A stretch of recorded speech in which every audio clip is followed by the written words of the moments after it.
Oh, there's some vicious cymbal strikes in this tape. This is Give Me Shelter by the Rolling Stones.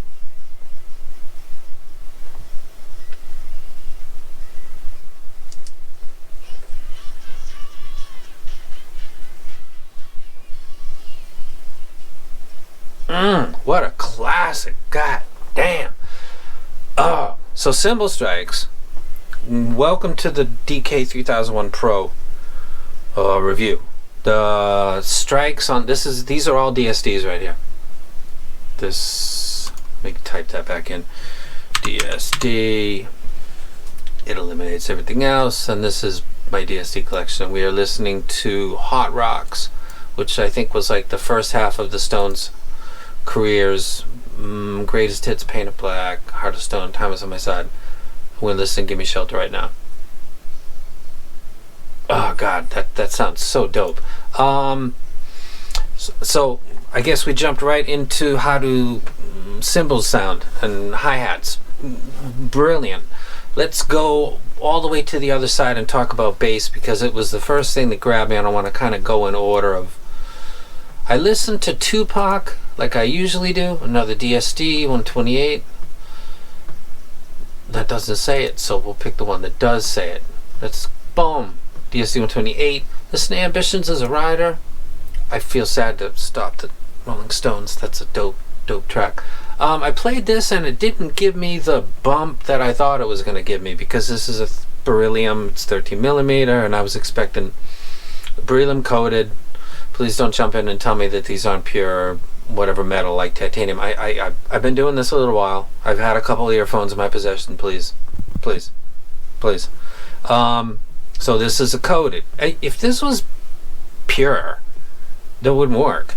If it was a bigger coating like on the Luna, like a foil, they would say that, and they do. So this says beryllium and doesn't say, sprayed on or something. Give everybody a break, please. That's like, Sony says that the Z7s go to 100 kilohertz. Now you'll never know that because you can't hear past like 15, 16 realistically.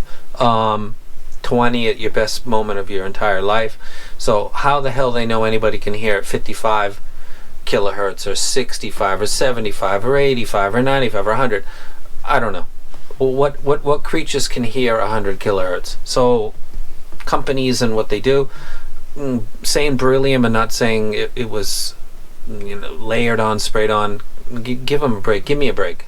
This is not even remotely close to some of the stuff that I see. So please don't jump in with Captain Obvious statements, please. And I won't tell you how to like put mayonnaise on your steak, which is good, put mayonnaise on steak.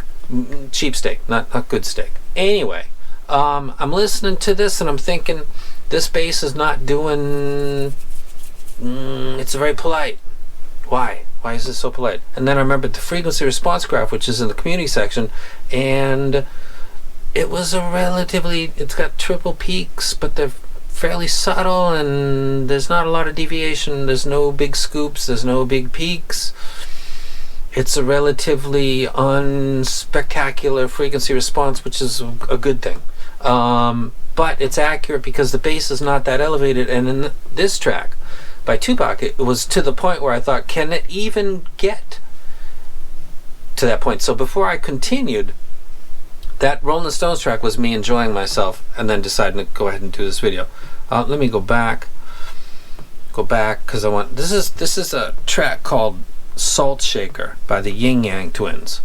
Now you can go to YouTube, you can pause my video, go ahead and open another thing, play this, let it get to it's gonna boom boom. It's gonna come in with a big hit. This is like car audio bass, and you can throttle stuff. So I decided to use this track to see what I can do, and went into the EQ. Went into setting 1 and did a little sweep, and 59 Hertz is the sweet spot, and I'm at 12 dB, and that's giving vibration in my ear, like vibrating my ear. It's a metal case, it's 13 millimeters, and it'll do bass head bass. but it's not designed for bass heads. But it can do that, so you got a multi-tasking. It could do your audiophile stuff as it was designed to do. If you want to go bass head, it'll do that for you. I confirm that, because in its natural state, it's not that bassy. It's not even bassy, actually. It just has that potential. 59 hertz if you got a PEQ and you own this set, go ahead and hit 59 hertz and jack that up. Good stuff. So bass on this is tame itself. Maybe people would expect more. I kind of did, and so I went and investigated. A normal person would probably up it maybe 2 or 3 dB and then feel that kick drum better, but it's not really doing it without that. Getting into the mids, another DSD. This is Aerosmith, Toys in the Attic, 1975. This track is called No More, No More. Like I usually do, I'm looking for basically 3 things. One is, the main one is the piano, which is played, which is a very, remember the piano covers the entire audible spectrum. The lower keys and the upper keys, the fundamental and harmonic spectrum is covered by that single instrument. So it's a brilliant instrument because it does the whole thing. And if there's a scoop in the mids, or if there's some kind of odd tuning, especially in the mids, you're gonna hear it. And in this track in particular, it's already mixed back. Like the Phil Spector style of mixing, where they mix one thing and they put it over the other, and the other, it's called a wall of sound. This is already supposed to be sounding slightly back. So if you got something tuned where the mids are a little bit down, it's going to sound almost inaudible. And then on this set, it sounds quite good. And that would probably be these drivers doing their job, or part of this driver and these drivers, or the whole thing, I don't know. But the mids sound fine. I'm also listening for Steven Tyler, who's also supposed to sound slightly back. He does, but he always does, and so he sounds correctly positioned. And then the other is a hi-hat strike. And it sounded good, but not great. So then that's when I was checking other stuff like Eric Clapton and the Rolling Stones, and those sounded brilliant. So if you OCD on cymbal strikes and they're complete, you don't want, there's the difference between a crash and a splash, and somebody came in and said it's the opposite. No, it's not. Splash is literally like a drop of water hitting water, and it creates a ripple effect that lasts for a little while. And a crash is exactly what it is. A crash is a violent, fast event. Boom, car hits a wall, that's a crash. It's done, it's over. Splashes lives longer. So splashes are not what I want with a cymbal strike. I want a crash. That's what I hear when I go to the club. That's what or to the stadium, or wherever I see something live. That's what I want to hear. I don't want to hear something that's living too long, because it's kind of shimmering and shining in my ear, if you know what I'm saying. I don't want that. For some reason, this didn't sound as ideal as it has on some other sets. I don't really know why. It wasn't bad, but it didn't sound that great. But when I checked it on other tracks, like Gimme Shelter, which you can go check if you don't know this track. I'd be stunned if you don't know this track. And it sounded fantastic. Really, really, really good.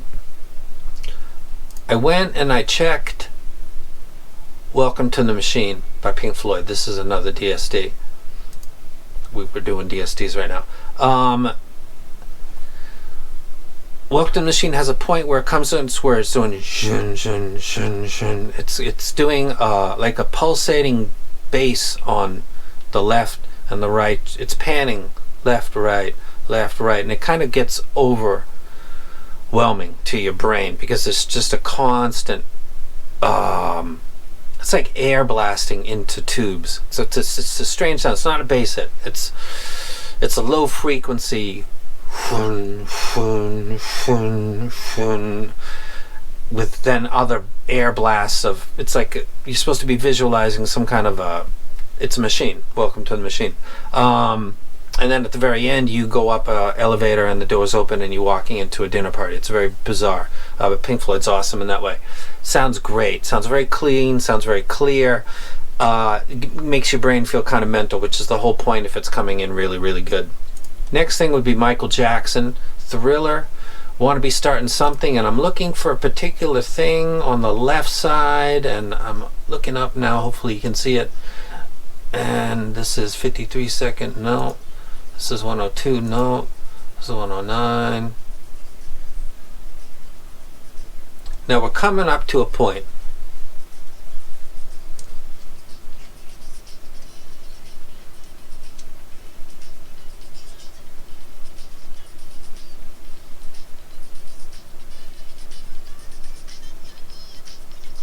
Right there. 29, 30, 31. There's a left channel beep. It's very subtle. It's a double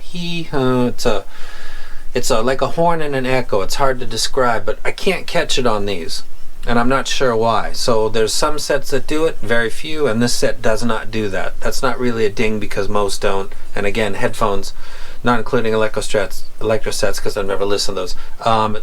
You never catch that because you need complete isolation. But I looked, it's not there. Don't know why. Has nothing to do with the rec, but if someone asked about that. Dark Side of the Moon, On the Run. I'm listening for a woman who's going to do a gate announcement, and she's talking about getting your passports ready and to proceed to a certain gate number, and it's not really supposed to be completely audible, like you can catch it all, because you really can't. It's average on this, the clarity. So the resolution properties of this are average. So I can't catch the Michael Jackson, and this is regular, not great, not bad either. So that's a good and bad thing. The good thing is that most people that have OCD and aren't listening for musical cues, they're listening to music. And stuff that is really, really resolving is really, really fatiguing because it's putting stress on the brain because everything is kind of coming at you through your auditory system and your brain is processing it, like the S8F those are fantastic. If you could use those on a plane for like 6, 7, 8 hours, I'd be shocked. They're one of my favorites, and I don't think I'd take them on a plane. But if I wanted to hear every piece of music, I would use those. These are something that I could take on that plane because while they sound really, really clear, they're not giving me that micro-resolving quality that would cause fatigue. And I'm not talking about elevation, the treble. I'm just talking about every little bit of info for people that got OCD, and listen to this woman's gate announcement and how much of it you can catch, or listen to Michael Jackson and the left channel beep. First of all, how is your hearing? How old are you? How is your hearing anyway? Do you clean your ears? Are you even interested in listening to little beeps and stuff? You know what I mean? So this has nothing to do with the audio quality playback, but if people talk about, something, how's the resolution, how's the resolving abilities, and it sounds like bullshit to some people, there's something to that. This is not a detail beast like the tape or the S8F. It's more along the lines of a more polished, what I just did earlier, which was a Shozy 1.1 with more BAs and a bigger driver, and it's in a metal shell, and it's a more polished version of that, like an upgrade. If you like the Shozy, again, that's beryllium just like this is. If you like that and you want something that's an upgrade to it, that's dope, isn't it? Did you just hear that? That's the spaceship going back and forth. Sorry, I just hit the mic. So let me get out of that.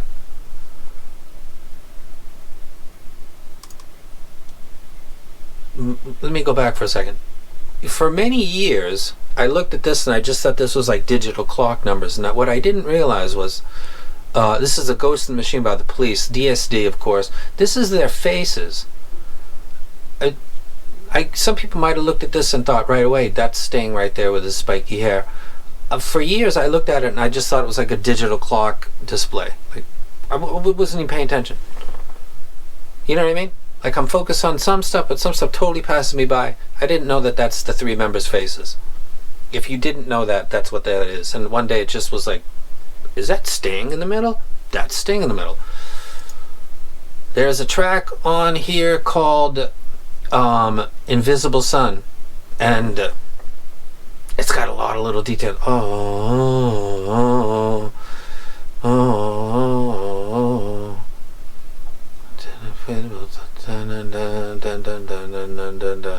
It's got a lot of little details, but it's not on the same level as the music that I was just mentioning, but it kind of needs to be there to sound correct, and it does. It's a great playback. It sounds really good on this. This is where this stuff shines, actually. On something like the Rolling Stones, it's absolutely totally boss. On Michael Jackson, on Pink Floyd, it's absolutely epic too. Probably the best that I listened to was the Eagles, actually. This is a DSD as well. Life in the Fast Lane.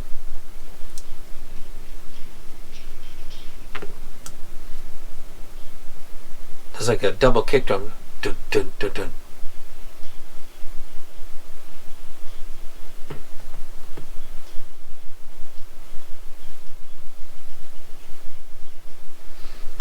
Sounds lit. Sounds totally dope.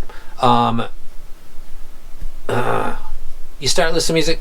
I went to something, a total switch, another DSD. This is Rumors, and I wanted to listen to Lindsey Buckingham doing one of my favorites, Never Gone Back Again. You don't know what it means to win.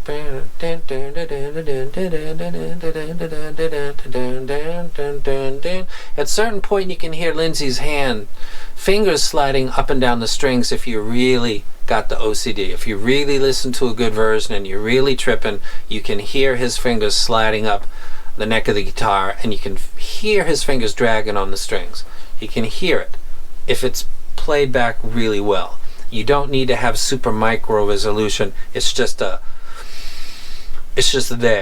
if you listen to it. I think you need a good copy and decent earphones. You don't need something that's psycho resolving. But this particular track on this album sounds dope. This is so do I wreck this set? I think I said at the beginning I do. I wreck this set. I think it's very, very good. Is it going to go on my top list? I want to check this first. I want to check what this is like, and then depending on how this turns out, which one's the better value. This one's obviously more expensive, but does this... It looks like it's got open back too. But that's not necessarily always a good thing. I would imagine the stage might be wider because of that, or perceived stage. So I don't know.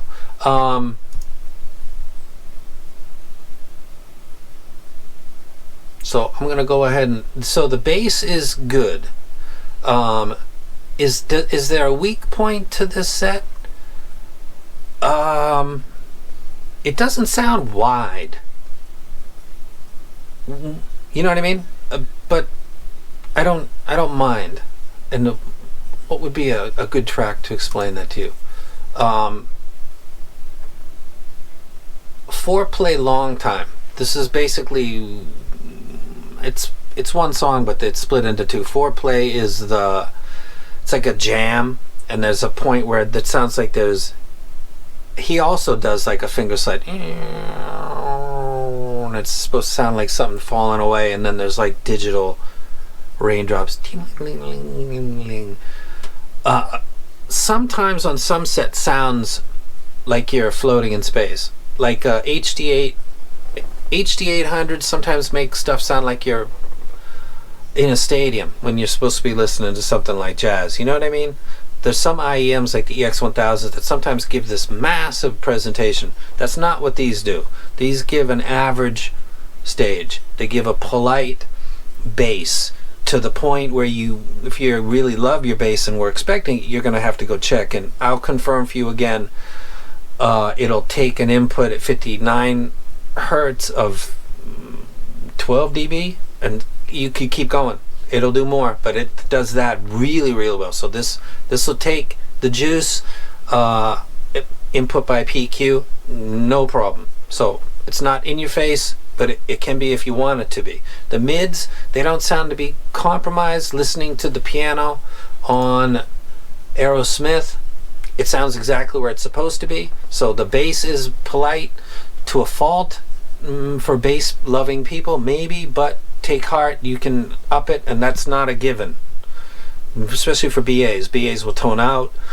Some dynamics just won't do it, or they'll really screw with the mids. These don't do that. These will slam. The treble on this is really good. It's maybe the unsung hero, because when you listen to stuff like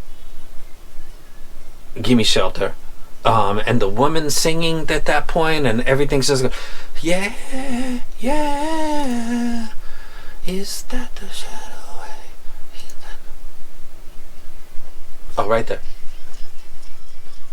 Ah, she's just screaming.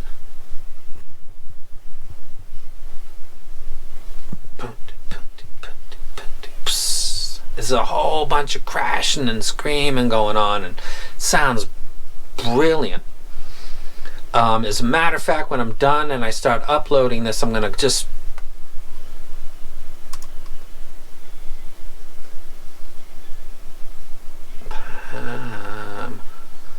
play with fire. I think I'll start on track number 3 and then upload this video.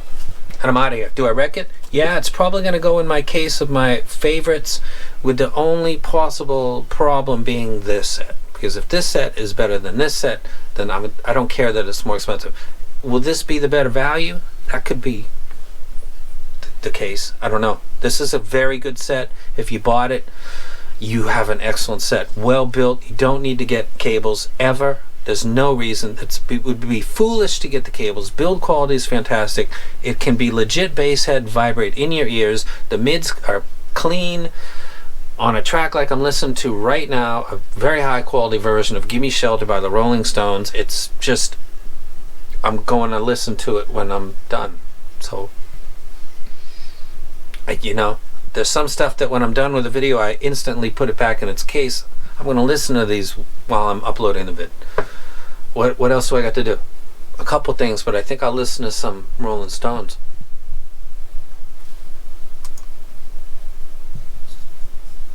And that sting in the middle. What a trip. And I'm out.